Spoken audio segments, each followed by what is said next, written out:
whatever they charge us, we're charging them. Nobody can complain about it. Donald Trump says tariff is his favorite word in the dictionary. But what happens when other countries start putting import taxes on American products? The EU just hit back hard after Trump recklessly slapped tariffs on steel and aluminum, triggering a $28 billion retaliation on U.S. goods. Instead of backing down, Trump doubled down, threatening a 200% tariff on European alcohol, throwing markets into chaos and pushing U.S. allies toward economic war. The president now firing back at the retaliation Europe took yesterday. Donald Trump, in his infinite wisdom, decided to single-handedly set the global economy on fire again. On March 13, 2024, he thought it'd be a genius move to slap 25% tariffs on imported steel and 10% on aluminum, targeting European and Canadian industries like it's some video game where trade wars don't actually ruin real people's jobs. And on Wednesday morning, the EU announced a huge package of tariffs that it will apply on American imports into the EU as they retaliate against Donald Trump's tariffs on them. The EU, not in the mood to be bossed around by a guy whose negotiation skills peak at yelling on Truth Social, wasted no time. Within 36 hours, they fired back with 50% tariffs on American bourbon, motorcycles, and boats, hitting $28 billion worth of U.S. exports, which, in normal terms, means American businesses got slapped hard for something they didn't even ask for. Which is Donald Trump is threatening even bigger tariffs on Europe because of the EU responding and France responding to the initial tariffs. And what does Trump do when faced with consequences? Overreact spectacularly. Instead of trying to fix anything, he went full toddler mode and threatened a 200% tariff on European wines, champagnes, and alcoholic beverages. 200% tariff on alcoholic beverages from the EU. He said if this tariff is not removed immediately, that's the 50% tariff, that the European government had put on United States goods following the tariffs that Trump had initially placed. That means France, Italy, and Spain, literally the biggest alcohol exporters to the US, just got dragged into Trump's never-ending tantrum. Someone should have told him that Europe isn't some failed business he can bankrupt. These are countries with economies far too big to be pushed around like contestants on The Apprentice. Is this whole notion about bringing jobs back to America and beefing up America's industry.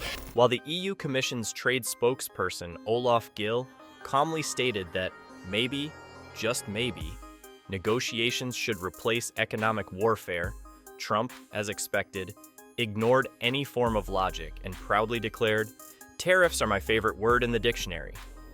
Imagine being so proud of a policy that destroys markets. And speaking of destruction, the S&P 500 tanked some 10% in just 3 weeks, throwing Wall Street into full-on panic mode. But who cares about financial markets when you can play economic roulette for fun, right? Yeah, and President Trump is quite angry, I would say, about that, and he said he plans to retaliate on those retaliatory tariffs. Interestingly, though, the Taoiseach took a different approach in that he didn't really jump in at all. Now, let's talk about the EU's absolutely justified retaliation.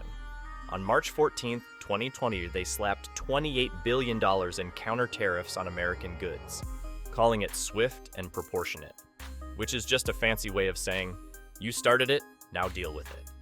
And France's Trade Minister Laurent Saint-Martin didn't sugarcoat it either, straight up saying, Trump is escalating the trade war he chose to start. We will fight back. Translation: we're not about to let a reality TV businessman tank our economy because he has a Twitter addiction. That whatever it is, it doesn't even matter what it is. If they charge us 25 or 20% or 10% or 2% or 200%, then that's what we're charging them.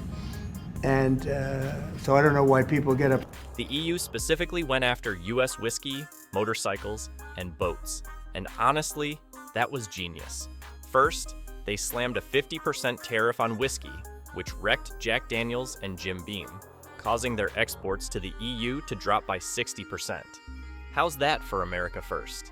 Then they hit Harley-Davidson with a 25% tariff, which is hilarious, considering that's a massive brand in Trump's voter strongholds like Wisconsin.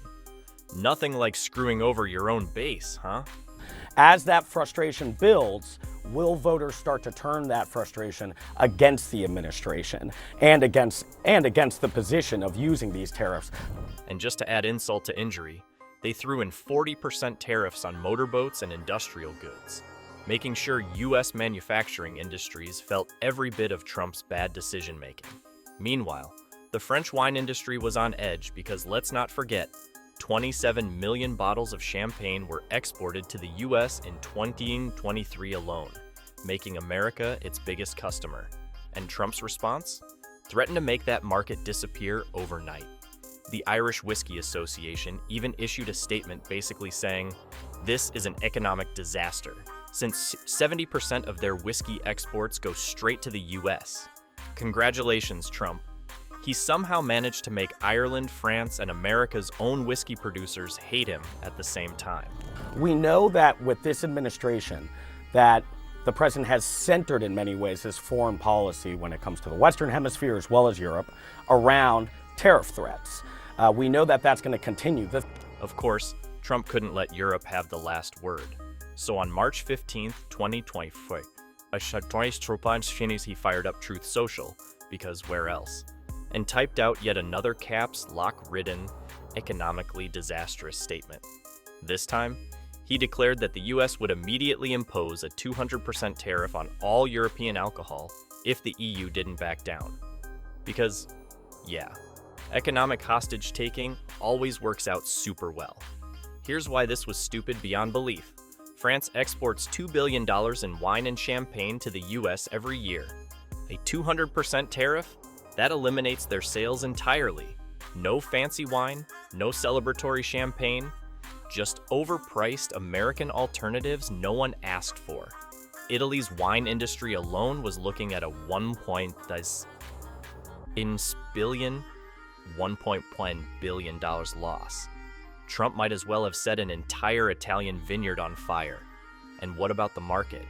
The Dow Jones plummeted 750 points the moment Trump made his grand announcement. Succinctly today, when he talked about why is it that the Trump administration is putting these tariffs on steel and aluminium and on the rest of the world. And this is not the first time we've been in this particular dispute. And they said, well, it's about unfair practices by the rest of the globe. Analysts everywhere started screaming about a global recession if this nonsense kept escalating. And then, because Trump can't help himself, U.S. Treasury Secretary Scott Bessent stepped in and suggested, hey, why stop at alcohol? Let's target autos next. Because why only destroy one industry when you can annihilate several?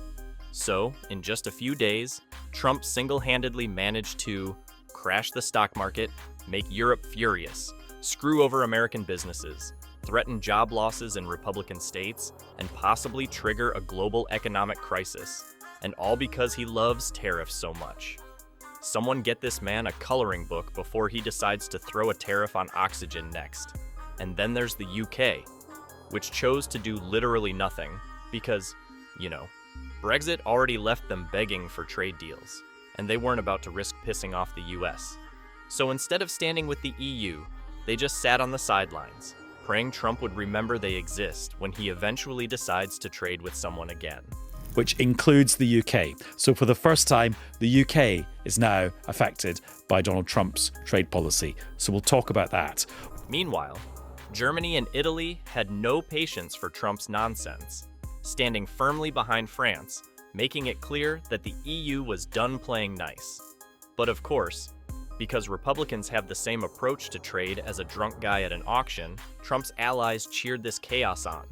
Senator Tommy Tuberville, in what has to be one of the dumbest takes of the year, actually said, "No pain, no gain. Tariffs made us strong before. Democrats should shut up." Oh really, Tommy?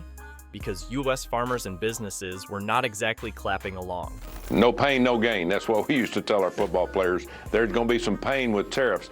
But tariffs got us back as the strongest economy in the world when President Trump was in the first time. He knows what he's doing. Democrats, get out of the way, shut up, you have no answers. And let's talk about how badly this could screw over U.S.-EU relations permanently. Before Trump started playing trade war roulette, The US and EU were trading goods worth $1.3 trillion annually. That's trillion with a T. And Trump was risking all of it over tariffs he pulled out of thin air. The WTO, World Trade Organization, had no choice but to get involved because Canada straight up filed a dispute against Trump's steel and aluminum tariffs, basically telling the world, yeah, this guy is out of control. And the impact on actual businesses? A full-blown disaster. Jack Daniel's CEO Lawson Whiting literally had to go on record calling the situation fluid but disastrous, which is just a professional way of saying Trump is ruining everything. Harley-Davidson, a brand Trump pretends to love, was on the verge of shutting down factories because the EU tariffs made their bikes too expensive to sell abroad. So much for supporting American manufacturing. Trump was single-handedly destroying it. Walmart executives literally flew to China in full panic mode, trying to negotiate lower supplier costs because even they knew US consumer prices were about to skyrocket. And what about the stock market? Well, investors weren't exactly thrilled that Trump was making economic policy based on whatever popped into his head that morning. Trump's trade war is spiraling. Will the US-EU alliance survive, or is this the breaking point? Subscribe for more updates on this economic showdown.